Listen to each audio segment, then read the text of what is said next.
दिवालिया होने के कगार पर खड़े पाकिस्तान का विदेशी मुद्रा भंडार पिछले 8 साल के सबसे निचले स्तर पर आ गया।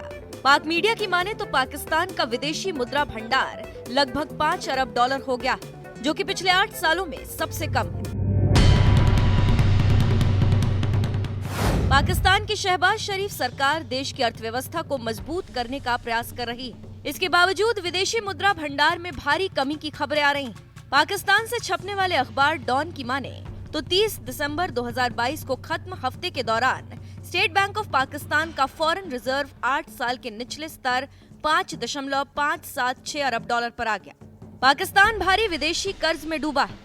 हफ्ते के दौरान स्टेट बैंक ऑफ पाकिस्तान ने 245 अरब डॉलर का अपना विदेशी कर्ज चुकाया और इसी कारण फॉरेन रिजर्व में भारी गिरावट देखी गई। पाकिस्तान की पीएमएलएन के नेतृत्व वाली गठबंधन सरकार के सामने फिलहाल सबसे बड़ी आर्थिक चुनौती है। विदेशी कर्ज चुकाना जरूरी है। पाकिस्तान ने चीन, सऊदी अरब, संयुक्त अरब अमीरात, विश्व बैंक, अंतर्राष्ट्रीय मुद्रा कोष से कर्ज लिया है, लेकिन अब उसके पास इतने पैसे नहीं हैं कि वो अपना विदेशी कर्ज चुका सके।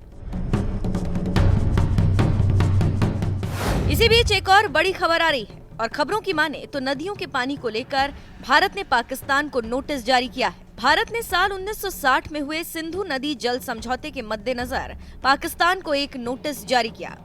भारत अब इस समझौते में संशोधन करना चाहता है। सूत्रों की माने तो पाकिस्तान की कुछ हरकतों ने भारत को ये कदम उठाने के लिए मजबूर किया।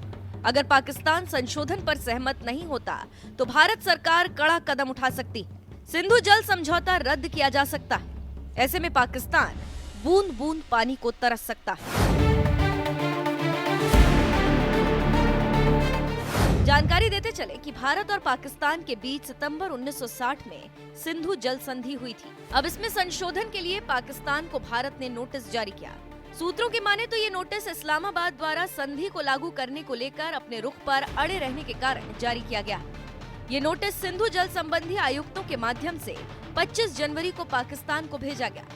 पाकिस्तान के साथ हुई सिंधु जल संधि और उसकी भावना को अक्षरशः लागू करने का भारत दृढ़ समर्थक और जिम्मेदार साझेदार रहा है, मगर पाकिस्तान की कुछ कार्रवाइयों ने सिंधु जल संधि के प्रावधानों एवं इसे लागू करने पर प्रतिकूल प्रभाव डाला और इसीलिए अब भारत को इसमें संशोधन के लिए उचित नोटिस जारी करने के लिए मजबूर होना पड़ा।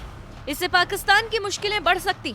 यहाँ पर कुछ फैक्ट्स भी आपको बताते चले कि भारत और पाकिस्तान ने 9 सालों की लंबी वार्ता के बाद 1960 में सिंधु जल संधि पर हस्ताक्षर किया था। विश्व बैंक भी इस संधि के हस्ताक्षरकर्ताओं में शामिल था। इस संधि के मुताबिक कुछ अपवादों को छोड़कर सभी पूर्वी नदियों का पानी भारत बिना रोक टोक के इस्तेमाल कर सकता है। भारत से जुड़े प्रावधानों के तहत रावी, सतलुज और ब्यास नदियों के पानी का इस्तेमाल परिवहन, बिजली और कृषि के लिए करने का अधिकार भारत को दिया गया।